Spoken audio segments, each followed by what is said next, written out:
Assalamualaikum warahmatullahi wabarakatuh. Perkenalkan, nama saya Ajeng Dian Purnamasari, SPD MOR.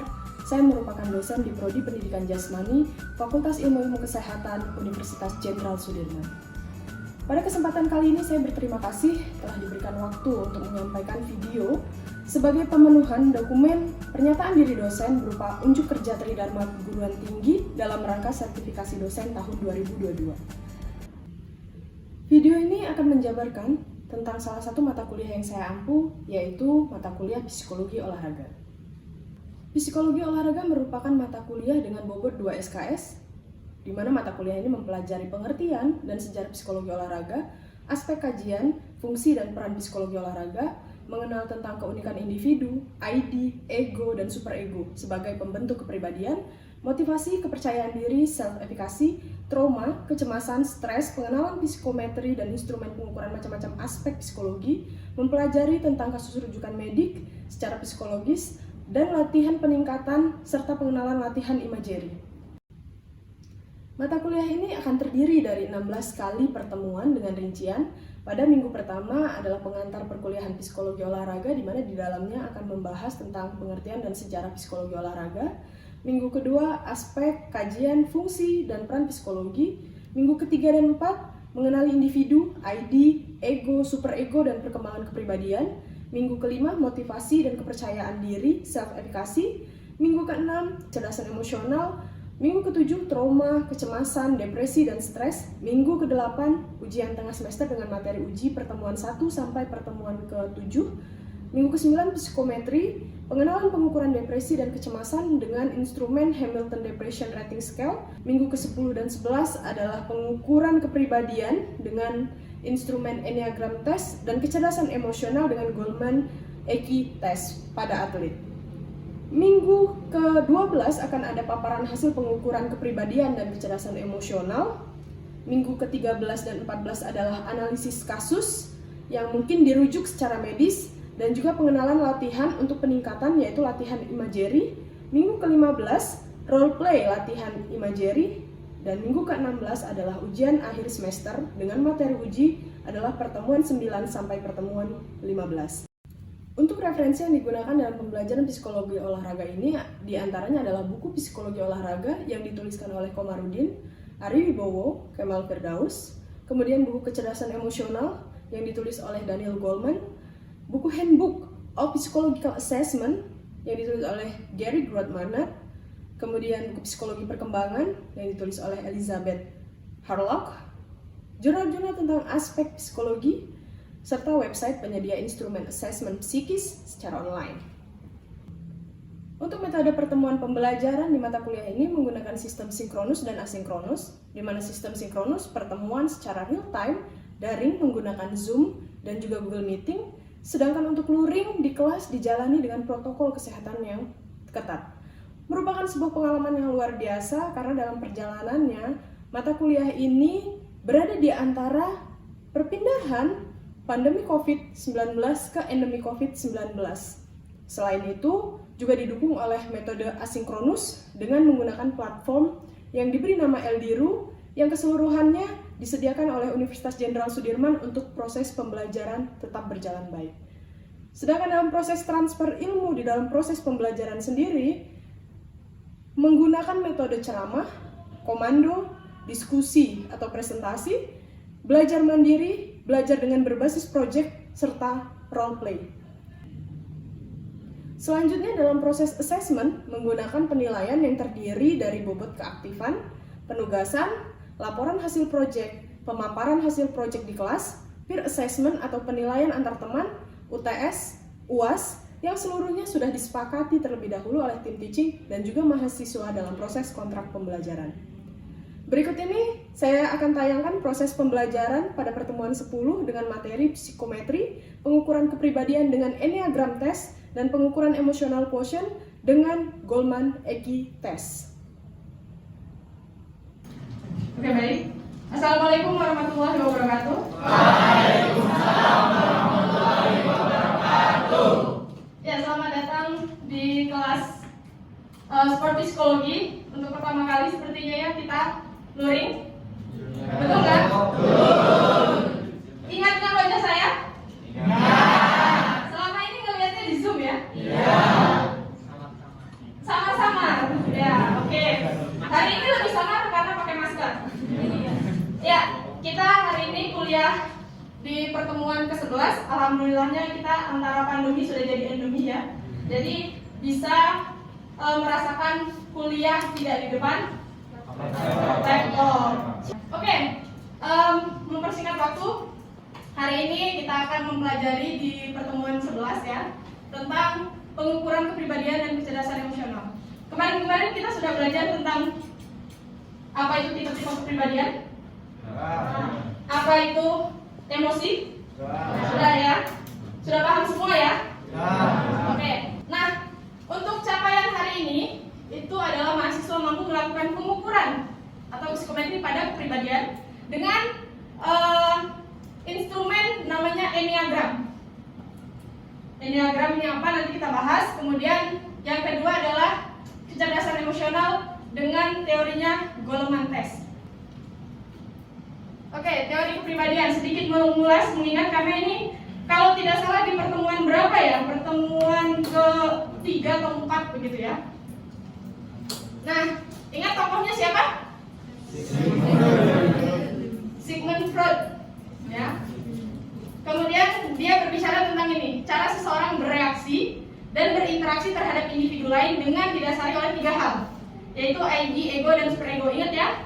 Ingat-ingat dulu nih. Karena kita akan berbicara tentang Enneagram. Enneagram itu berasal dari kata Ennea di bahasa Yunani, artinya 9. Berarti tipe kepribadiannya ada berapa? 9. Nah, kita bahas ini dulu.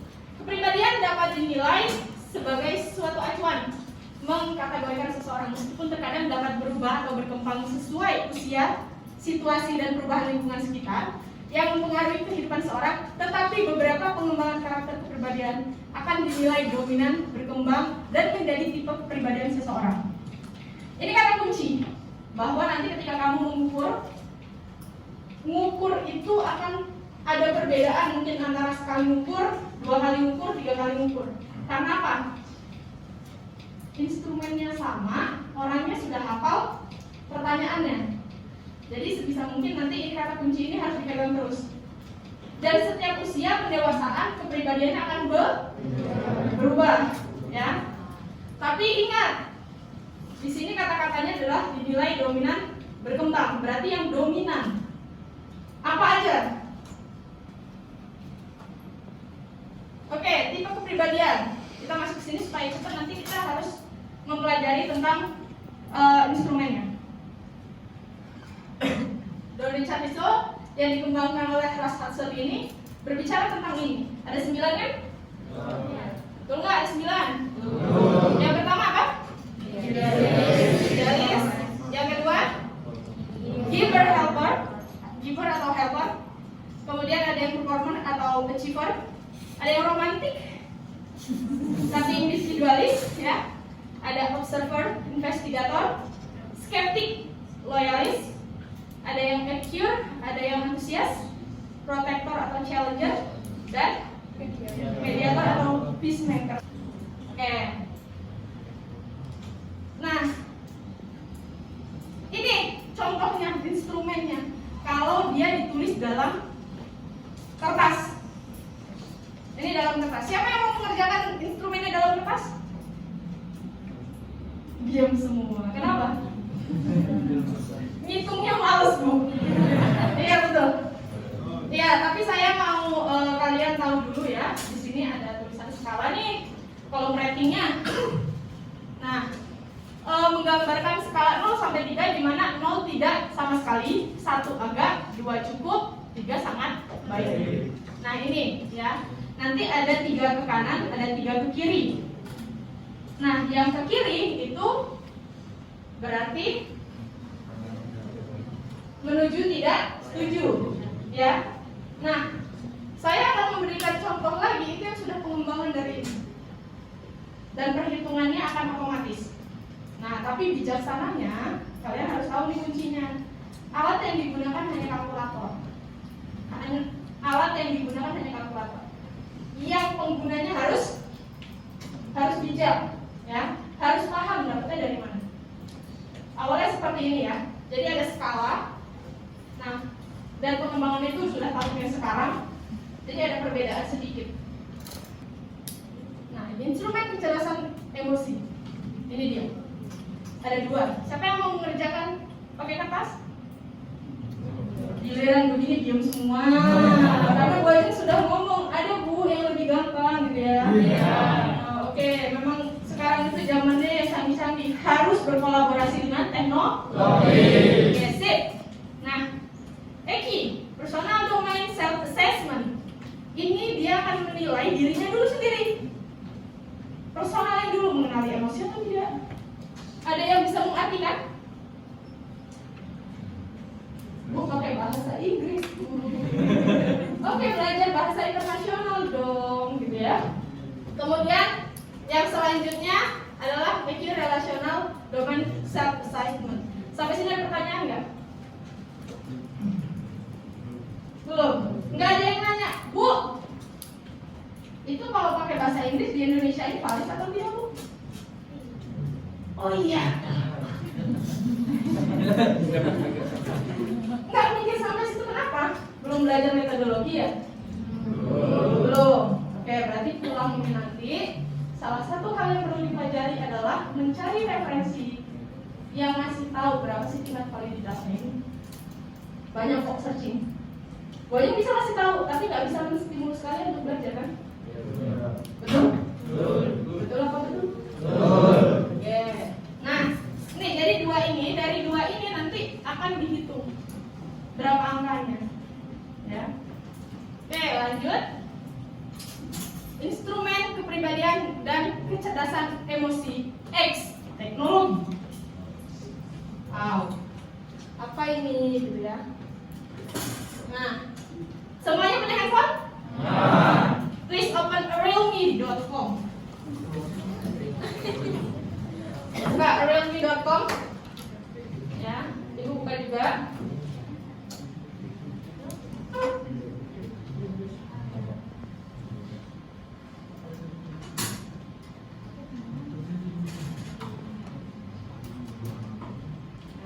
Ya, di situ ada banyak pilihannya, tapi saya sudah mengkomparasi. Ada sih pertanyaan-pertanyaan kok yang agak lucu-lucu, tapi saya hanya akan mengajari dari instrumen yang sudah diketahui valid ya. Sekarang klik yang atas nih, sampingnya Realme. Sudah? Nah, di situ ada di fitur ada tes kepribadian Enneagram. Ada? Oke, diklik. Kita kerjakan bersama-sama. Wah, sepatu semua ya, ketahuan nih saya hobinya cari sepatu. Oke, sudah muncul? Kepribadian Enneagram yang sudah muncul, silakan ikut dikerjakan. Saya juga ikut mengerjakan ya. Nanti kita lihat kepribadian saya apa. Kenapa? Diganti dengan bahasa Indonesia. Di Google-mu. Yang ini pakai bahasa Indonesia ya. Mulai.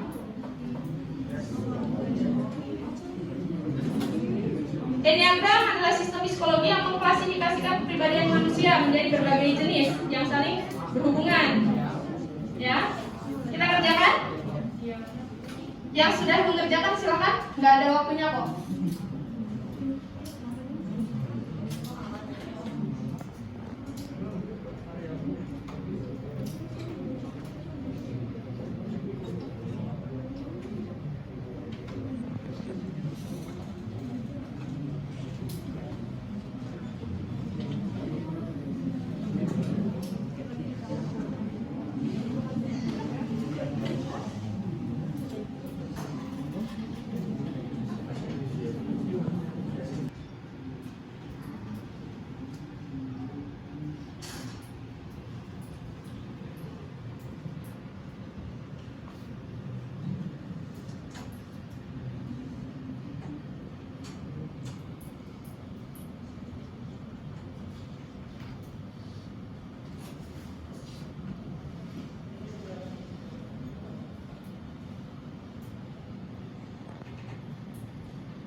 saya.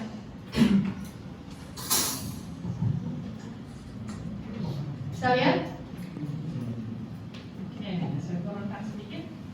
Nah, di sini ada analisisnya. Kelihatan ya, tipe selalu benar. Ini ada persentasenya ya. Jadi walaupun yang paling tinggi adalah tipe selalu benar, yang lainnya juga mengikuti. Ternyata saya cenderung perfeksionis. Nah, Bu, ini nggak kelihatan ke bawah, ini bisa dilihat semua. Caranya begini, nih, klik yang merantai ini, bisa dilihat, klik yang merantai, supaya tidak membagikan di Twitter dan Facebook. Mungkin kan privacy nih. Nah, nih, ini karena free ya. Mungkin kalau kalian dapatnya ini langsung dikirim ke email kalau yang berbayar. Nah, ini bisa dilihat.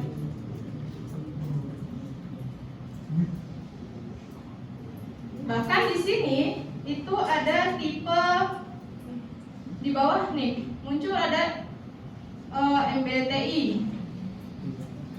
MBTI ini Meyer and Bridge type indikator. Tapi dia muncul di tahun 1940-an. Nilai validitasnya cukup rendah, jadi tidak banyak dipakai. Nilai validitasnya tidak begitu tinggi, akhirnya tidak banyak orang yang mau memakai karena rentang dari analisisnya sangat tidak spesifik. Jadi tipe-tipe di bawah ini ya karena sudah ini masuk ke ini ya MBTI. Nah ini sampai saran aja deh. Pendekatannya untuk pekerjaan terlahir untuk menjadi pemimpin. Mungkin benar, saya juga nggak tahu. Aku memegang kendali. Kemungkinan berasal dari yang kuat yang menentukan nasib. Kayaknya saya agak berpikir begitu mungkin ya. Kepribadian pahlawan keadilan. Wow. Nah ini yang satu berarti saya perfeksionis ya. Ini sudah diartikan ke bahasa Indonesia, jadi lebih enak. Perfeksionis 55%. Kayaknya saya setiap tes ini beberapa kali yang nomor satunya berubah, tapi perfeksionis ini selalu ada di nomor 2. Romantis sebenarnya lebih cukup individualis. Pengamat, terkadang saya jadi pengamat yang sangat mengamati. Nah ini udah di bawah ini ya, skeptis ini lebih ke sering ragu. Atau di situ kalau yang di bahasa Inggris loyalis, garis miring skeptis. Loyal itu berarti setia, kalau udah setia banget. Kalau skeptis, kalau mengambil keputusan itu ragu dulu.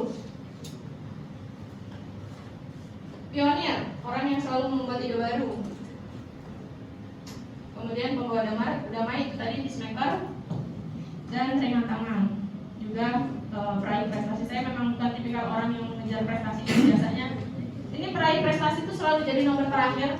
Jadi saya sudah tes ini hampir setiap semester saya tes. Mengetes diri sendiri ya.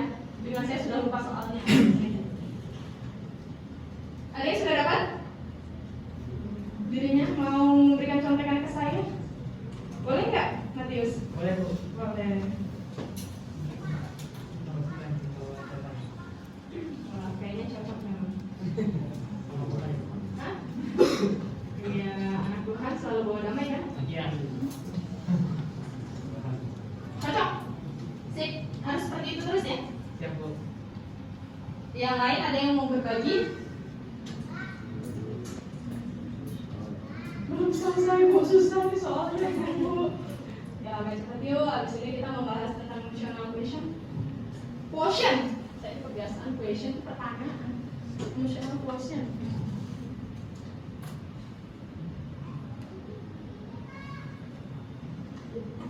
Oke, sambil kalian masih ini saya buka dulu ya. Yang cerdasan emosionalnya. Yang sudah selesai bisa buka nih, yang selanjutnya adalah tes emotional quotient from Daniel Goleman. Daniel Goleman ini seorang wartawan yang bekerja di wartawan psikologi. Lama-kelamaan dia menimbulkan kasus-kasus yang berhubungan dengan emosi karena baru tahun 90-an, sekitar 80-an ini muncul. Kemudian setelah muncul di tahun 2020, emotional quotient itu dinyatakan menjadi salah satu kecerdasan yang harus dimiliki setiap manusia, mampu mengelola emosi ya. Oke, kita tes ya. Tadi yang mau mencoba ke depan pakai laptop saya. Ayo, satu orang yang berani siapa? Ya, silakan Mas. Silakan dikerjakan. Boleh nih.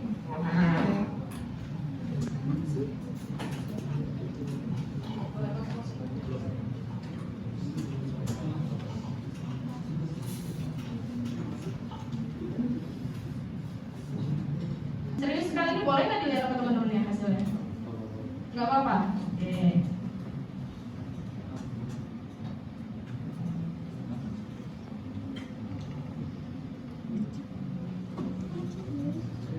Oke, rata-rata.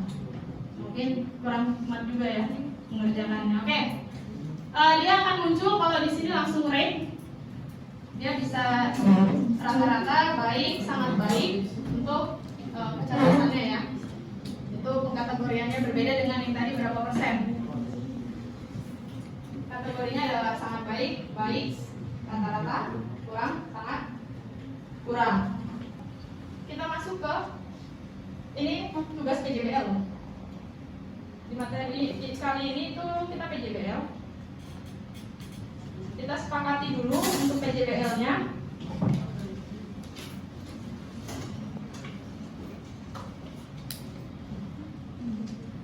Penugasan, proyek. Nah ini, materi ini memungkinkan untuk dapat melakukan pengukuran. Silakan lakukan proyek berupa pengukuran dengan kedua instrumen ini. Mari kita sepakati dulu timeline untuk proyek ini. Silakan ya. Yang pertama, membagi 4 kelompok berdasarkan pengukuran, berdasarkan instrumen. Pilih salah satu dan dibagi sama banyak. Ini tugasnya siapa? Siapa PJ-nya? Oke, Bayu. Bayu nanti kelas ini dikasih kuota, ya 4 kelompok. 4 kelompok ini silahkan dalam 2 hari mendaftar. Saya mau di sini mau yang instrumen ini. Saya mau instrumen ini, ada 2 ya. Silahkan dibagi. Jadi kelas ini jumlahnya berapa? 66. 65. Oke, 65 berarti ada 1 yang ganjil nanti ya. Kalau dibagi 4.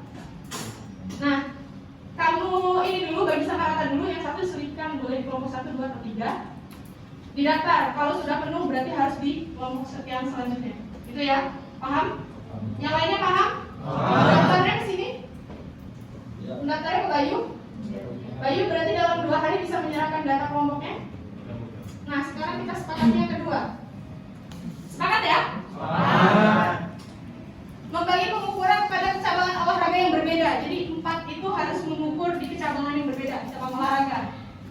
Kita akan cari data tes kepribadiannya di cabang tertentu. Mau cabang apa? Basket, futsal. Di sini yang rame itu ya, basket, futsal, sama voli. Satu lagi? Jangan permainan semua. Berarti 2 permainan, 2 yang ini deh.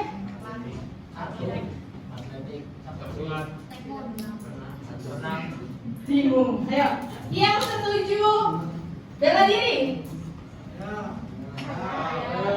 Yang setuju bela diri. Banyak ya. Berarti bela dirinya kita pilih 2. Yang setuju pencak silat. Yang setuju taekwondo. Yang lainnya nggak setuju. Jadi maunya apa? Karate. Ya, yang rame tadi pencak silat sama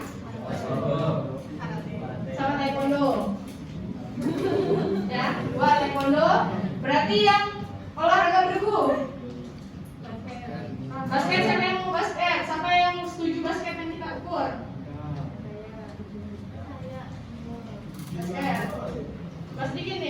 Bola voli. Ya, rame bola voli. Sepak bola atau futsal? Mau sepak bola atau futsal? Futsal. Berarti futsal dan bola voli ya? Oke, berarti futsal, bola voli. Kalau dicatat PJ, nanti kelompoknya tinggal diundi aja ya. Berarti mengukur, boleh memilih dulu nanti instrumennya apa. Kemudian kecabangannya dapat apa? Ya.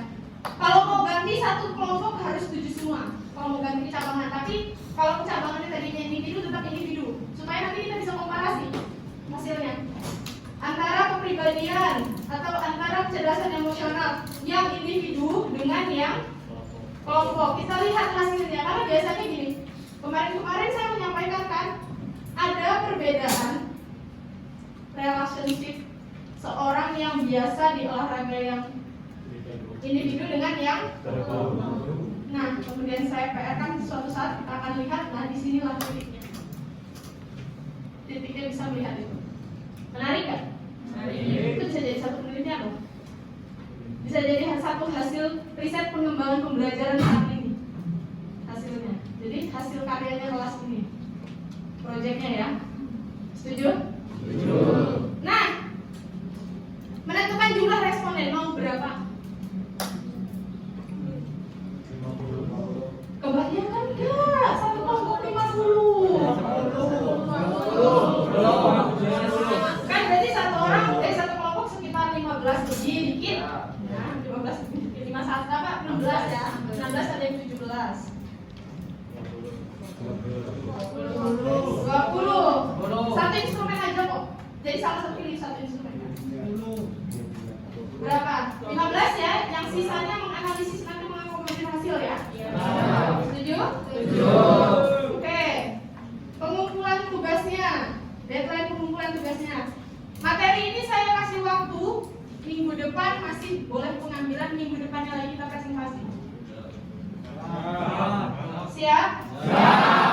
Oke, deadline pengumpulan laporan saya minta 1 hari sebelum atau 2 hari sebelum. Mau 1 hari atau 2 hari sebelum presentasi supaya saya bisa baca. 2 hari ya supaya saya bisa baca ya. Tapi kalau analisisnya masih banyak, jadi nanti saya baca dulu supaya saya bisa mungkin kita berdebat atau kalian mempertahankan ide kalian atau mempertahankan hasil dari ide kalian atau menurut saya rasional atau tidak rasional. Oke? Setuju? Setuju. Yes. Oke, berarti timeline-nya sudah kita sepakati? Sudah dicatat ini? Ya, alhamdulillahirabbil alamin. Kita berada di akhir. Terima kasih. Kalau ada pertanyaan masih saya buka loh sebelum saya tutup. Oke. Terima kasih untuk partisipasinya hari ini. Silakan untuk absensi. Di L biru sudah saya pasang. Jadi silakan masuk. Absensi semuanya. Saya buka ya. Sudah saya buka sampai saya tutup ini. Boleh sambil buka ini. Oke, saya akhiri. Assalamualaikum warahmatullahi wabarakatuh. Waalaikumsalam warahmatullahi wabarakatuh.